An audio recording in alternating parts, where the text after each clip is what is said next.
Live from WRAL News Headquarters in Raleigh, your number one source for local news. WRAL News, coverage you can count on. We're following two big breaking stories here tonight. Raleigh police say that a woman was killed in her home this morning after a man broke in. The head of school at Ravenscroft has confirmed she was a teacher at that private school. And Venezuelan President Nicolas Maduro has arrived in New York in just the last hour after the U.S. took him into custody following an overnight attack. But first, we need to start off with what has been a cold, dreary day out there. Good evening. Thank you for joining us. I'm Eric Miller. A look over our area tonight shows some gloomy conditions. We've been dealing with these all day long. Meteorologist Grant Skinner is in the WRAL Severe Weather Center with a look at when things are going to improve. Grant. Yeah, well, fortunately, things are improving right now. A lot of the rain has started to move out of the area. Our next weather maker is this area of low pressure that's brought us rain today, and that's now moving out. So high pressure will build in behind that system. So the clouds will gradually move out of the area, along with the rain moving offshore. Here's Dual Doppler 5000. A couple of light showers back towards Greenville, moving their way east towards the coastline, and will eventually move offshore. Otherwise, we are a lot drier than what we've seen throughout the day. It's been very cold as well. A couple of showers back towards Bethel, just east of Fountain as well, making their way east. Most everyone, though, stays dry through the rest of tonight. 41 in Raleigh right now, 37 in Roxborough, 39 in Goldsboro. It's chilly out there. Make sure you have a coat stepping out the door this evening. A live look from the DBAP in Durham. It's very, very bright there for the last night of Festival of Lights. Temperatures will sit in the upper 30s this evening. So again, it's going to be cold. Make sure you have the layers. We're going to see a big warm up next week, though. Temperatures could make it back to the 70s. I'll let you know when we'll see that warm up, and also if we'll see any rain over the next week. That's coming up. Grant, thank you. New in just the last hour, Venezuelan President Nicolas Maduro and his wife have arrived in New York, where they're expected to face federal charges on Monday. The U.S. military captured them overnight after multiple missile attacks. President Donald Trump now says the U.S. will, quote, run Venezuela until there is some sort of order. CNN's Jen Sullivan shares what's next for the story dominating headlines around the globe. Missiles lighting up the sky in Venezuela overnight Saturday as the U.S. launched strikes into the country's capital city of Caracas in a stunning attack. It was clear that something was happening, and it was big because of the detonations that we heard. Mary Mena, a CNN producer located in Caracas, says the attack led to confusion and fear. Early today, President Donald Trump announcing the attack on Truth Social and said President Nicolas Maduro and his wife were captured. Then later sharing this photo of Maduro in U.S. custody. This was one of the most stunning, effective and powerful displays of American military might. Maduro and his wife, Celia Flores, face multiple drug and weapons charges, including narco-terrorism conspiracy and conspiracy to possess machine guns and destructive devices against the United States. Venezuelans in South Florida celebrating the news of Maduro's capture. This incident follows weeks of rising tension between the U.S. and Venezuela. For months, the Trump administration has been targeting alleged drug boats coming from Venezuela and what it has called its crackdown on global drug trafficking. Maduro has denied involvement. While Maduro was seen by many as an authoritarian leader who violated human rights, the action to capture him and his wife has raised serious concerns about the U.S. violating international law. The strikes overall and the activity in the sovereign territory of another country will certainly raise criticism from some parts of Congress, within our own government, and certainly from the international community. Venezuela leaders say they have requested an urgent meeting with the United Nations Security Council in response to the attack. Jen Sullivan, WRAL News. And we've heard mixed reactions from Venezuelans today. Some of them say this is a positive that the Venezuelan people are free from President Maduro's regime. Others are against these military operations. There was a protest this afternoon in that vein at Moore Square in Raleigh today. Some demonstrators were holding signs saying no war on Venezuela and stop bombing for oil. We spoke with Paula Davila, an activist from Venezuela, who says she's both hopeful and scared for the future of her country under President Trump's leadership. What makes me sad is that a lot of Venezuelans are trusting him when here in the United States he's taking our freedom away. The sentiment of change is there with me. And I want it, but it means that we have to fight for it. It doesn't mean that we just allow things to go and allow other people to drive for us. And we also spoke today with Ivan Pineda, who came to the U.S. from Venezuela when he was 17. He's now an American citizen, an ECU business professor living in Greenville. Pineda says he was overjoyed when he read the news that Maduro had been captured. I literally just went in my knees, my hands started shaking, and I started sweating everywhere. I just kneeled on the floor, thank God, and I really just hugged my family. They understand, obviously. They are Americans. They have never been in Venezuela, but they did understand the importance of that situation for me. I think it is a magnificent opportunity for Venezuelans to be free again. And let's be clear. We'll have more reaction from Venezuelans in North Carolina. That'll be coming up in our later newscasts. As you'll imagine, this is a story garnering some responses from across the political spectrum here. WRAL's Elizabeth Holmes joins us now in studio with some of what we're hearing. Elizabeth. Yeah, Eric, we've heard from some of the top leaders in both parties, so let's go through some of them. Senator Ted Budd, a Republican, wrote Nicolas Maduro was an illegitimate dictator who has long been wanted in the U.S. on charges of narco-terrorism, corruption, and drug trafficking. The president's decisive action to capture and bring him to justice is monumental, not just for ending his brutal regime in Venezuela, but will save countless American lives from the deadly drugs his thugs have brought to our shores.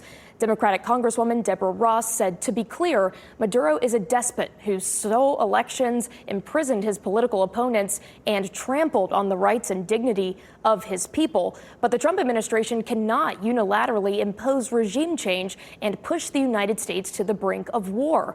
This action endangers our citizens and democracy around the world.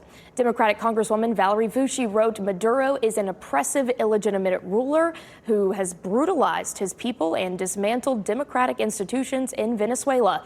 But that fact does not give any United States president the authority to unilaterally launch military action without congressional approval. Republican Congressman Tim Moore reacted, saying in part, quote, this mission reflects the unmatched skill of our armed forces and the strength of President Trump's leadership on the world stage. There are several other leaders from the state weighing in tonight. You can read all of their full statements on our website. A lot to look out for, Elizabeth. Thank you. Because of the U.S. military operation in Venezuela, thousands of travelers are stranded in Puerto Rico and the rest of the Caribbean. Others are unable to start their vacations because the FAA has canceled all flights and closed Caribbean airspace. Airlines say that about 1,800 flights have been canceled today, with more than 20,000 delays. On average, the Caribbean sees nearly 88,000 visitors per day. So with just our agency's numbers alone, I can imagine that this is affecting thousands and thousands of travelers nationwide. A lot of it is advice that sounds a lot like just wait and see, because in a lot of cases, there is no compensation provisions, credits, or refunds that are going to be offered.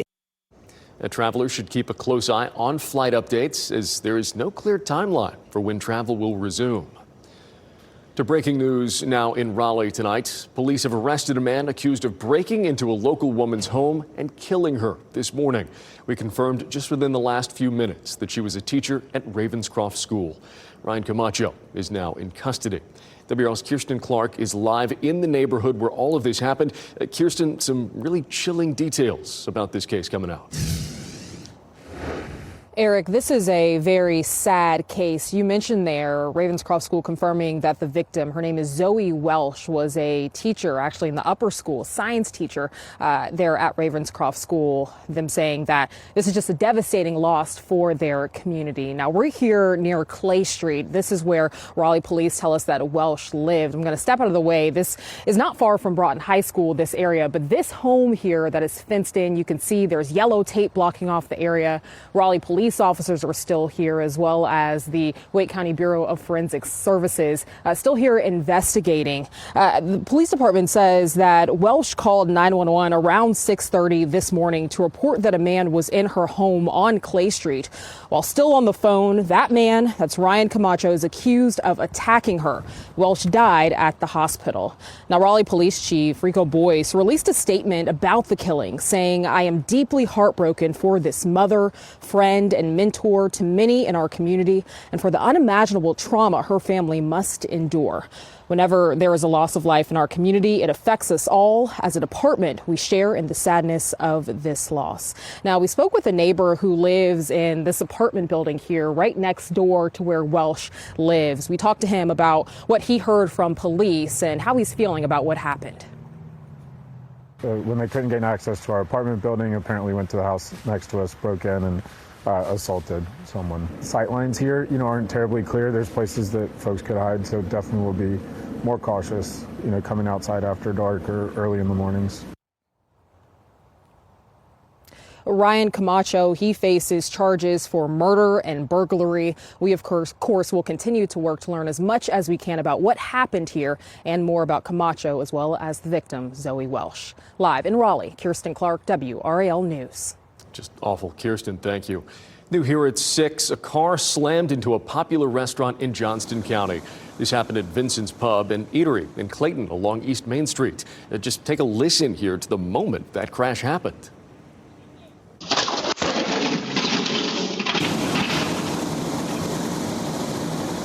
Yikes. Yeah, the police department there told us the driver has minor injuries. Police believe a medical condition could have caused this crash. The restaurant was unopened at the moment of the crash. Still to come here this evening, could a federal funding freeze for child care centers in Minnesota impact your kids' care here at home? The answers some local experts are sharing tonight. And creature creations, how a group in Asheville is turning trash into towering and wonder-inducing creations. New tonight, there is another case of measles in North Carolina. State health officials say a person carrying the disease traveled through Gaston County while infectious. Health officials ask anyone who was at Constantine's restaurant in Gastonia after 8:30 p.m. on December 26th to monitor for measles symptoms. They should monitor until January 16th. The individual also attended Christmastown, USA in McAdenville from 5:30 to 8 p.m. the same day. The individual did not visit any indoor locations, so the risk of transmission of measles to others who were attending at the same time is low. Earlier this week, a case of measles was reported in a child in Polk County, also in western North Carolina. We do know the child was unvaccinated. They had the disease before Christmas and have made a full recovery. State health officials are working to track down anyone who came into contact with that child. Earlier this month, authorities say someone with measles came through Terminal 2 at RDU on the morning of December 10th. Well, don't panic. That's the message to parents of small children from the North Carolina Licensed Child Care Association. Now that the Trump administration has frozen federal funding for child care in Minnesota after fraud allegations there, federal dollars for child care nationwide are in question. WRAL's Kelsey Coffey explains how a move like this could impact North Carolina families. Keeping federal dollars for children and families, the #1 concern for child care centers across North Carolina and the entire nation.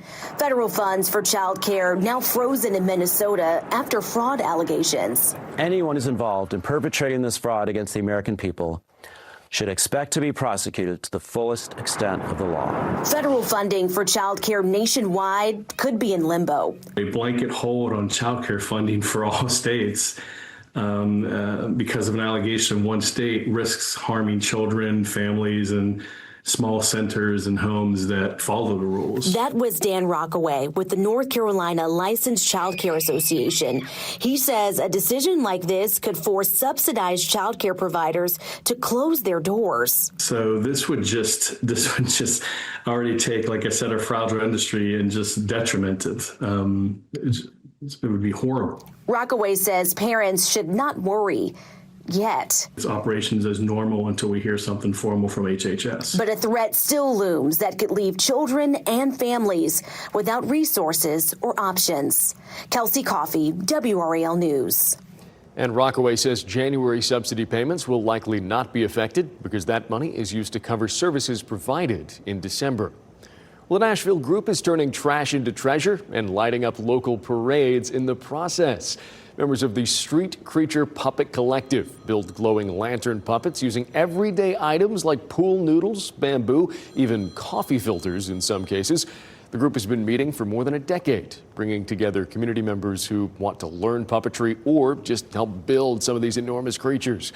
Many of the puppets feature moving parts, from blinking eyes to rotating heads, all made with lightweight, sustainable materials.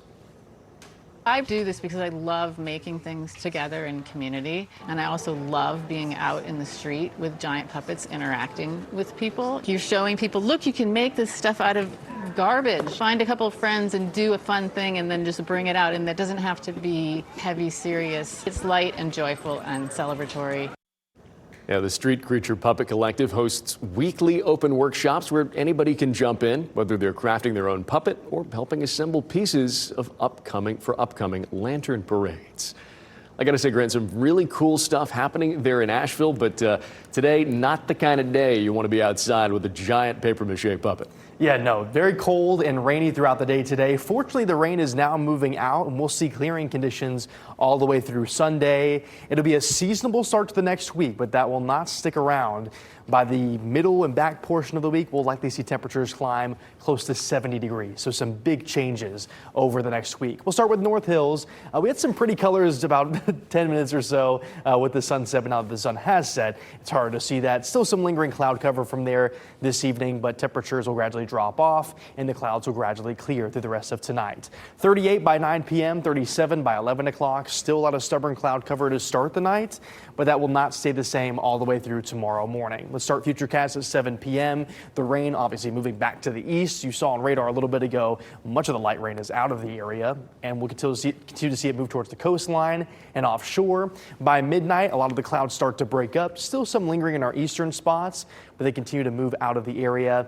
And then we just see a few clouds by 7 a.m. tomorrow morning, and then a lot of sunshine by tomorrow afternoon. So for the Quadrants meteor shower, that's going to be overnight tonight. The best viewing, obviously, between midnight and 5 a.m., the pre-dawn hours.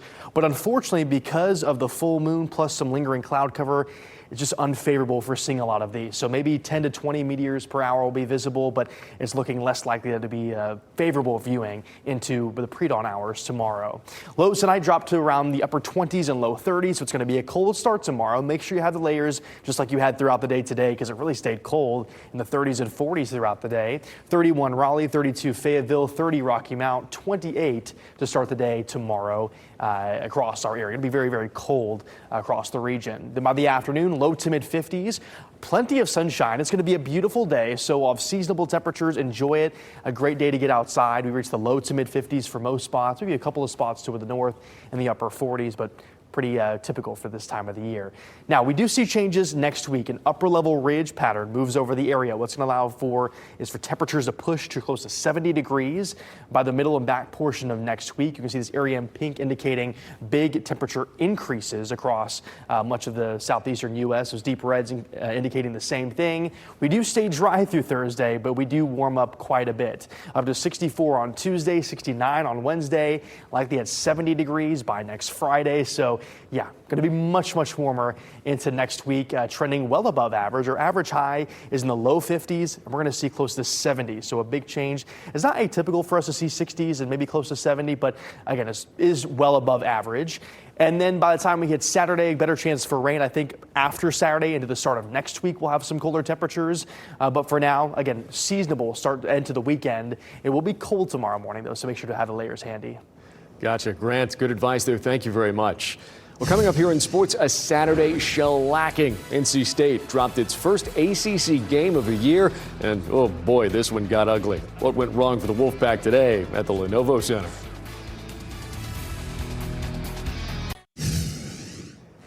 All right, the Carolina Panthers are in the midst of their biggest game in nearly a decade. A win tonight sends them to the postseason for the first time in years. Right now, Carolina is down 13-7 in the third quarter.